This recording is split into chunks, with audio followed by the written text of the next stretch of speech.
أعوذ بالله من الشيطان الرجيم بسم الله الرحمن الرحيم الصلاة والسلام عليك يا سيدي يا رسول الله الصلاة والسلام عليك يا سيدي يا حبيب الله وعلى آلك وأصحابك يا سيدي या रहमतल लिल आलमीन।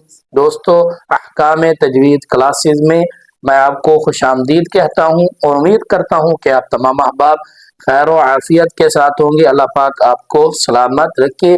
आज हम बहुत ही इम्पोर्टेंट लेक्चर पर बात करने वाले हैं। आज का सबक बहुत इम्पोर्टेंट है क्योंकि आज हम सीखने वाले हैं सुकून और जज्म में क्या फ़र्क है और फिर इसकी अक़साम भी हम देखने वाले हैं। तो अगर आप लोगों ने हमारे चैनल को सब्सक्राइब नहीं किया हुआ तो सब्सक्राइब कर दें, बेल आइकन को प्रेस कर दें ताकि आप तक रेगुलर नोटिफिकेशन पहुंचती रहे और आप इससे मुस्तफीज होते रहें। तो बिना टाइम वेस्ट किए चलते हैं आज के सबक की तरफ। इंशाल्लाह मुकम्मल आपको समझ आ जाएगा कि सुकून और जज्म में क्या फ़र्क होता है। तो सुकून का सबसे पहले हम लुग़वी माना देख लेते हैं। तो सुकून का लुग़वी माना है ठहरना। ठहरना ये सुकून का लुग़वी माना हुआ। लुग़वी माना इसका बनता है ठहरना। अगर हम इस्तिलाह में देखें तो ये बनता है, इस्तिलाह में इसका मतलब बनता है हरकत का ना होना। हरकत का ना होना इस्तिलाह में इसका मानी है, इसका मतलब है कि हरकत का ना होना, यानी कि इसमें हरकत नहीं पाई जाती। ठीक है, तो उसके बाद हम इसकी अलामत देख लेते हैं। अलामत ये इस तरह की होती है, दाल नुमा। आप कुरान मजीद में जब भी कुरान मजीद को खोलेंगे उसके ऊपर आप देखेंगे ऐसे छोटी सी दाल नुमा एक हरकत होती है, अलामत होती है जिसको सुकून और जज्म भी कहा जाता है। तो इम्पोर्टेंट जो बात है इसमें वो ये है कि सुकून ही को जज्म भी कहा जाता है। कोई इसमें फर्क नहीं है, सुकून एक ही चीज है और जाज़्म भी एक ही चीज है, यानी कि एक उसका नाम, सुकून का नाम जो है ना जाज़्म रख दिया गया है। तो अगर हम देखें कि सुकून की हरकत का ना होना हमने बात की है, तो किस तरह हरकत नहीं होगी, मैं इधर से लिखता हूं बाज़बर बा और बाज़ेर बी और बा पेश बू।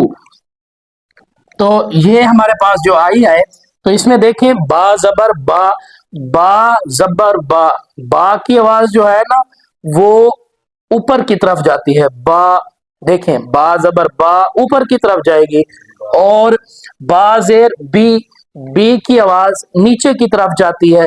और ये है बा पेश बू, तो इसकी आवाज पेश है, पेश की आवाज आगे की तरफ जाती है। तो लिहाजा हरकत तो इसमें नहीं है, हरकत तो इसमें पाई जाती है, बल्कि जाज़्म की अलामत इस पर नहीं है। जब जाज़्म की अलामत आती है तो हरकत नहीं पाई जाती। ठीक है जी। और इम्पोर्टेंट बात यह है कि हरकत ना हो तो हम साकिन को पढ़ भी नहीं सकते, हम सुकून कर भी नहीं सकते। ठीक है जी। तो इसका जो माक़िबल होता है ना वो हरकत वाला होता है, माक़बल। ठीक है जी, यानी कि हर्फ से जो पहले हर्फ आता है इसका वो है, तारीफ है कि हर्फ से पहले हर्फ को माक़िबल कहते हैं। मसलन मैं मिसाल देता हूं कुल, कुल की। तो काफ के ऊपर देखें पेश है, ये है जाज़्म, ये साकिन है, लाम साकिन है। तो लाम को हम अकेला नहीं पढ़ सकते, लाम को अकेला नहीं पढ़ सकते उस वक्त तक जब इसके पीछे कोई हरकत ना हो। हरकत के बिना हम इसको नहीं पढ़ सकते। वजह यह है कि ये साकिन है और जो साकिन होता है ना वो पड़ा रहता है जब तक उसे हरकत देने वाला कोई ना हो। ठीक है ना। तो इसका मतलब क्या है, ठहरना। भाई ये ठहरा हुआ है, जो ठहरा हुआ है तो उसे हरकत मिलेगी तो वो चलेगा, वरना तो वो बस ठहरा ही रहेगा। ठीक है जी। तो कुल ये है काफ लाम पेश कुल, हम जब इसको पढ़ेंगे काफ लाम पेश कुल, तो कुल करेंगे تو پھر یہ حرکت یعنی کہ جزم ادا ہوگی ورنہ نہیں ہوتی۔ سکون کی جو اقسام ہے وہ دو ہے، پہلے نمبر پر ہے سکون اصلی اور دوسرے نمبر پر ہے سکون عارضی۔ سکون اصلی اور سکون عارضی، تو سب سے پہلے ہم سکون اصلی کی بات کر لیتے ہیں کہ سکون اصلی کس کو کہتے ہیں۔ تو اس کی ڈیفینیشن یہ ہے کہ جو وقفاً اور وصلاً دونوں حالتوں میں پڑھی جائے، دونوں حالتوں میں پڑھی جائے، یعنی کہ اگر ہم وقفاً کریں تو بھی پڑھی جائے اور ہم وصلاً پڑھیں تو بھی پڑھی جائے، تو اس کو کہتے ہیں سکون اصلی۔ مثال کے طور پر ہم قرآن مجید کی، آپ قرآن مجید میں جس جگہ پر دیکھیں گے آپ کو جو سکون کی علامت ملتی ہے جو پہلے سے لگائی گئی ہے وہ سکون اصلی کی علامت ہے، اسے سکون اصلی کہتے ہیں کیونکہ وہ پہلے سے ہی لگائی گئی ہے۔ تو مثال ہم دیکھ لیتے ہیں، جیسے ہے اولئک علی ھدی من ربہم واولئک ھم المفلحون۔ یہ آپ کو سکرین پر آیت نظر آ رہی ہے، ادھر لکھنے میں ٹائم لگ جائے گا اس وجہ سے ادھر ہم لکھ دیتے ہیں۔ تو اولئک علی ھدی من ربہم واولئک ھم المفلحون، اگر ربہم کی بات کریں، میں ادھر وقف کروں تو ربہم پڑھا جائے گا، اولئک علی ھدی من ربہم، ٹھیک ہے جی، میں نے ادھر وقف کیا تو بھی یہ اپنی حالت میں ہی ہے، اصلی حالت میں ہے، پہلے سے میم کے اوپر جزم کی علامت لگائی گئی ہے۔ تو اگر میں وصلاً پڑھوں اولئک علی ھدی من ربہم واولئک ھم المفلحون، ٹھیک ہے جی، تو اب میں نے وصلاً پڑھا ہے، جب وصلاً اس کو پڑھا ہے تو بھی ربہم ہی پڑھا ہے کیونکہ ہم نے وصلاً اصلی کی بات کی ہے، وہ جو وقفاً اور وصلاً دونوں حالتوں میں پڑھی جائے، یعنی کہ یہ جازم اصلی جو ہے نا وقفاً بھی پڑھی جاتی ہے اور وصلاً بھی پڑھی جاتی ہے، یہ پہلے سے ہی دال نما، ایسی چھوٹی سی دال نما علامت ہے، یہ قرآن پاک پر لگائی گئی ہے، اور کسی پر اس طرح کی بھی، کسی قرآن مجید پر اس طرح کی علامت ہوتی ہے اور کسی قرآن مجید پر اس طرح کی علامت لگائی جاتی ہے، یہ بھی اس کا مطلب بھی سکون کی علامت ہے اور اس کا مطلب بھی سکون کی علامت ہے۔ تو ایک مشدد والے حروف جو ہوتے ہیں نا، مشدد والے حروف، مشدد حروف، یہ مشدد حروف ان کے اندر بھی سکون اصلی کی علامت ہوتی ہے، ان کے اندر بھی سکون اصلی کی علامت ہوتی ہے، کیونکہ مشدد کس کو ہم کہتے ہیں، یعنی کہ ایک بار نہیں پڑھا جاتا، مشدد کو ہم دو مرتبہ پڑھتے ہیں، شد سے ہے، یعنی کہ جس حرف پر شد ہو اس حرف کو مشدد کہا جاتا ہے، اور مشدد کو ہم دو مرتبہ پڑھتے ہیں، تو جب ہم پہلی مرتبہ پڑھتے ہیں تو اس میں سکون اصلی ہوتا ہے، ٹھیک ہے نا۔ مثال کے طور پر میں ادھر مثال دیتا ہوں، ان اللہ،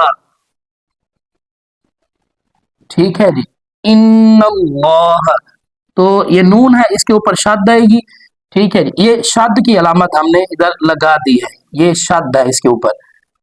تو اگر ہم اس کو توڑ کے پڑھیں تو اس کے اندر بھی سکون اصلی ہے، جس کی وجہ سے ہم نے اسے دو مرتبہ پڑھا ہے۔ تو دیکھیں یہ میں ادھر لکھتا ہوں ان اور یہ نون، سمجھ آ گئی ہے، ان اللہ، تو مشدد کے اندر بھی سکون اصلی کی علامت ہوتی ہے۔ مثال کے طور پر اگر آپ دیکھیں کہ ہم جب نماز پڑھتے ہیں تو ہم تلاوت کرتے ہیں سورۃ فاتحہ کی، سورہ فاتحہ میں کیا ہوتا ہے، الحمدللہ رب العالمین،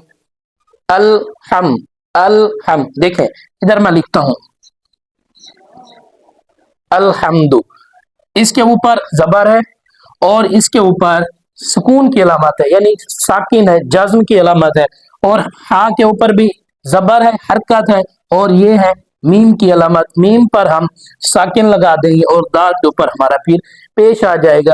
اس کے اوپر ہم نے پڑھا ہے الحمد، जब तक इधर हरकत नहीं होगी हम लाम को नहीं पढ़ सकते, ठीक है जी। और जब तक हा के ऊपर हरकत नहीं है तो हम मीम को नहीं पढ़ सकते। तो ये हुआ कि अलहम्दु, अलहम्दु, तो इसमें भी हरकत, ये हरकत है और ये जज्म की अलामत है, तो इसे हम पढ़ सकते हैं। और मुशद्दद में आपने लाजमी याद रखना है कि मुशद्दद वाले हर्फ में भी सुकून असली की अलामत होती है, लिखा नहीं जाता, मगर हम इसीलिए इसी वजह से हम इस पर गुन्ना करते हैं क्योंकि इसके अंदर पहले से ही सुकून असली पाया जाता है। अगर हम इसे तोड़ें तो फिर हमें पता चलता है हम क्यों इसके ऊपर गुन्ना क्यों करते हैं। इन्नल्लाह, इन्नल्लाह, हमने गुन्ना किया, इसी वजह से हमने गुन्ना किया है क्योंकि इसके अंदर सुकून असली की अलामत पाई जाती है। और इसके बाद हम बात करते हैं सुकून आरजी की। सुकून आरजी, और सुकून आरजी की डेफिनेशन ये बनती है कि इसको हम खुद से अपनी तरफ से, यानी कि कोई आयत कंप्लीट हो रही हो और उसके ऊपर हरकत हो, जब आयत कंप्लीट होती है उसके ऊपर कोई हरकत होती है तो हम उस हरकत को अपनी तरफ से जज्म में तब्दील कर देते हैं। अपनी तरफ से नहीं, मतलब एक इबारत में हुस्न पैदा करने के लिए हम उस इबारत को रोकते हैं। जब हम रोकते हैं तो वो सुकून आरजी हमारे पास एक बनता है। तो देखें, हरकत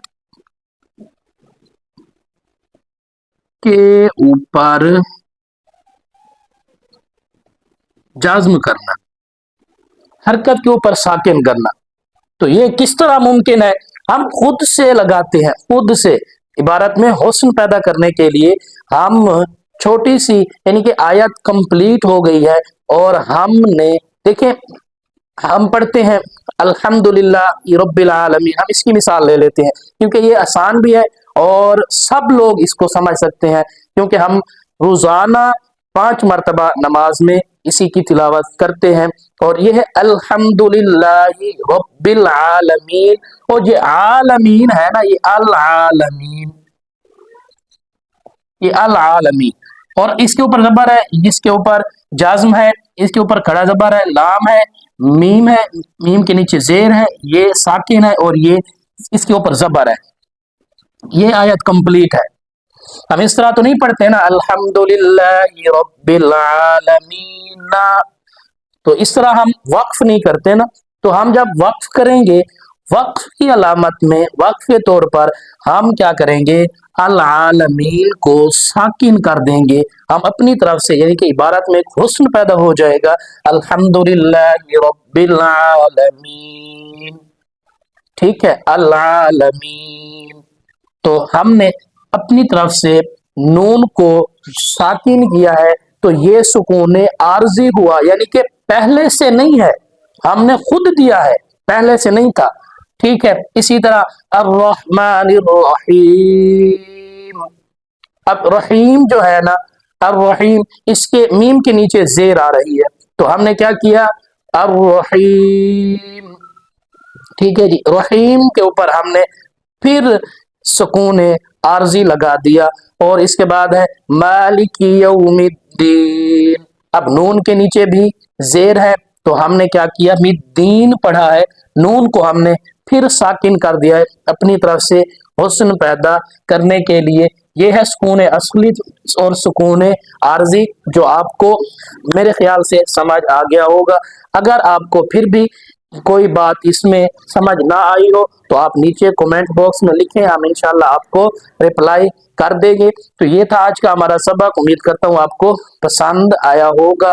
अगर आप लोगों को पसंद आए तो इसे ज्यादा से ज्यादा शेयर कीजिए उन लोगों तक जिनको इस चीज की जरूरत है। सवाब की नियत से ज्यादा शेयर कीजिए, क्योंकि इस ये हरूफ सीखने की वजह से उनको भी कुरान मजीद पढ़ने के लिए अच्छा मौका मिल सकता है। और अगर आप लोग हमारे ऑनलाइन कोर्सेज करना चाहते हैं जो आपको स्क्रीन पर नजर आ रहे हैं, तो आप हमारे साथ रब्ता कर सकते हैं। इंशाल्लाह मिलेंगे नेक्स्ट वीडियो में, तब तक के लिए इजाजत दीजिए। अल्लाह हाफिज, अल्लाह निगहबान।